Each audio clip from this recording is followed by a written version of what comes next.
El ascenso, el Girona. Girona are heading to the Champions League.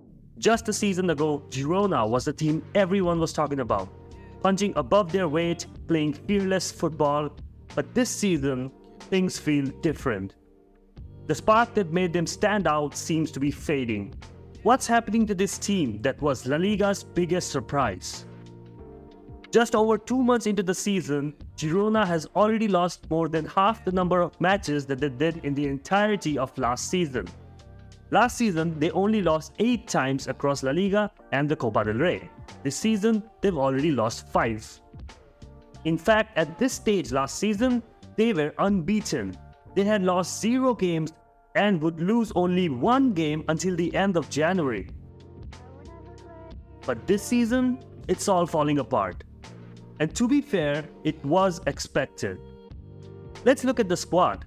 As it happens with wonder squads, their biggest enemy is always the next transfer window. A surprise team plays well and the big clubs come swooping in like vultures. Here are some of the big names that left Girona this summer. Savinho, the key man for Girona last season. He scored 9 goals and provided 10 assists while playing almost every single match. He was instrumental in driving the ball forward, leading La Liga in progressive carries with 201. He frequently delivered quality crosses. 7 of his 10 assists came from left-wing positions aimed at teammates in scoring positions. According to FBref, Savinho was the first in La Liga for successful take-ons, first for progressive carries, first in goal-creating actions, and first in expected assists. But unfortunately for Girona, Savinho was transferred to Manchester City under Pep Guardiola's orders. The transfer was seamless since both Girona and Man City are owned by the same institution, City Football Group. Despite pleas from Girona fans to keep him, he left for the Premier League champions. Artem Dovbyk, last season's historic Pichichi winner, he scored 24 goals and added 8 assists to propel Girona into a Champions League spot. But Dovbyk signed with Roma in August 2024 in a deal worth around 38 million euros. He even called Girona a small team on his way out. Oof. Aleix Garcia, the central midfielder, was instrumental on both ends of the pitch. He provided 6 assists and scored 3 goals last season. His passing range, vision, and ability to control the tempo complemented his defensive duties. He was snapped up by Bayer Leverkusen for 18 million euros this transfer window. Aleix Garcia and Pablo Torre returned to Barca after their loans expired, and Jan Couto joined Dortmund. Girona did bring in reinforcements, but have they clicked? Not quite. They signed former Barca striker Abel Ruiz for 8 million euros from Braga. They signed Manchester United reject Donny van de Beek. They brought in Bryan Gil from Tottenham on loan alongside Arnaud Danjuma from Villarreal, also on loan. And their most expensive signing in history, Yasser Asprilla from Watford for 18 million euros.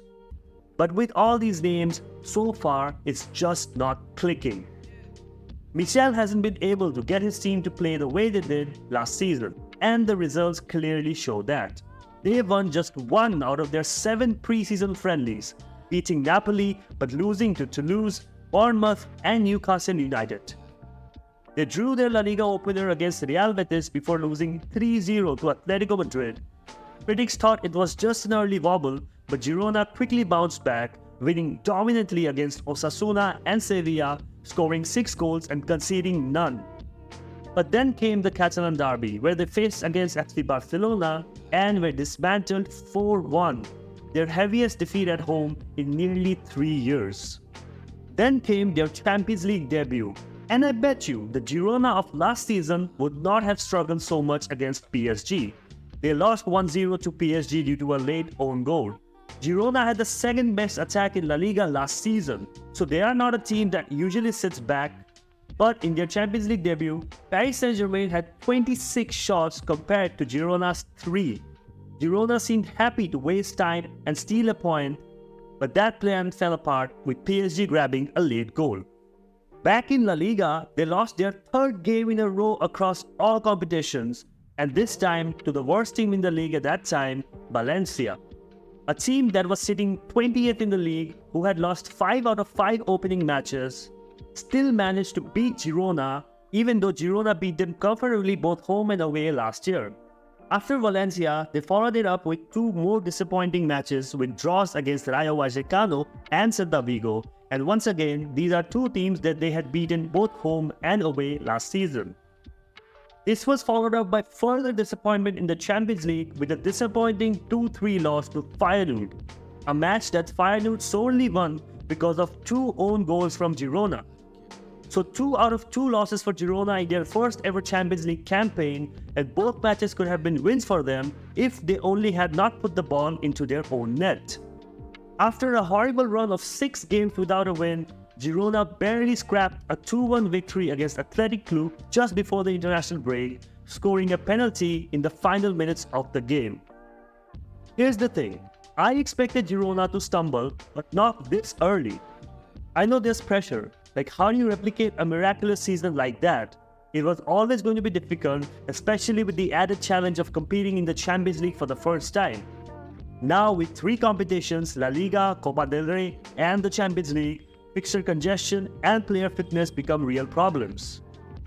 But I thought they'd falter later on in the season, but it's surprising and sad to see it happen from the very start, because Girona's story was a great one for Spanish football.